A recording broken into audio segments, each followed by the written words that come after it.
அடுத்து அனைத்து இந்திய அண்ணா திராவிட முன்னேற்ற கழகத்தின் சார்பில் நம்முடைய முன்னாள் முதலமைச்சர் ஓபிஎஸ் அவர்கள் உரையாற்றுவார். அடுத்து அனைத்து இந்திய அண்ணா திராவிட முன்னேற்ற கழகத்தின் சார்பில் நம்முடைய முன்னாள் முதலமைச்சர் ஓபிஎஸ் அவர்கள் உரையாற்றுவார். வரலாற்று சிறப்புமிக்க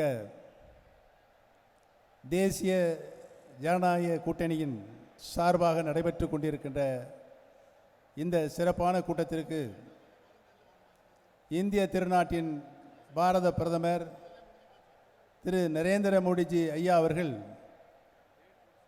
இங்கு வருகை புரிந்து சிறப்புரை ஆற்றுவதற்காக வருகை புரிந்திருக்கின்றார்கள். அவர்களையும் தேசிய ஜனநாயக கூட்டணியில் அங்கம் வகிக்கின்ற பாட்டாளி மக்கள் கட்சியினுடைய ஒப்பற்ற தலைவர் ஐயா பெரியவர் ராம்தாஸ் அவர்களையும் உள்ளிட்ட தேசிய ஜனநாயக கூட்டணியின் அனைத்து தலைவர்களை, இங்கு வருகை புரிந்திருக்கின்ற தேசிய ஜனநாயக கூட்டணியில் அங்கம் வைக்கின்ற இயக்கங்களுடைய நிர்வாகிகளை, பொறுப்பாளர்களை, வருகை புரிந்திருக்கின்ற பெரியவர்களை, தாய்மார்களை, பத்திரிகை மற்றும் தொலைக்காட்சி நண்பர்களை, உங்கள் அத்துணை பேர்களுக்கும் என்னுடைய பணிவான நன்றி கலந்த நல் வணக்கத்தினை இந்த நல்ல நேரத்திலே தெரிவித்துக் கொள்ள கடமைப்பட்டிருக்கிறேன்.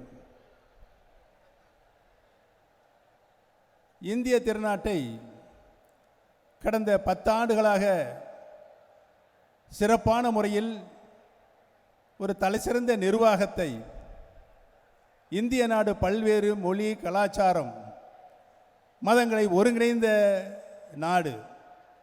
அந்த நாட்டில் 10 ஆண்டு காலம் இந்திய பிரதமராக தலைமையேற்று ஒரு வரலாற்று சிறப்புமிக்க ஆட்சியை, இதற்கு முன்னால் எந்த ஒரு பிரதமர் அவர்களும்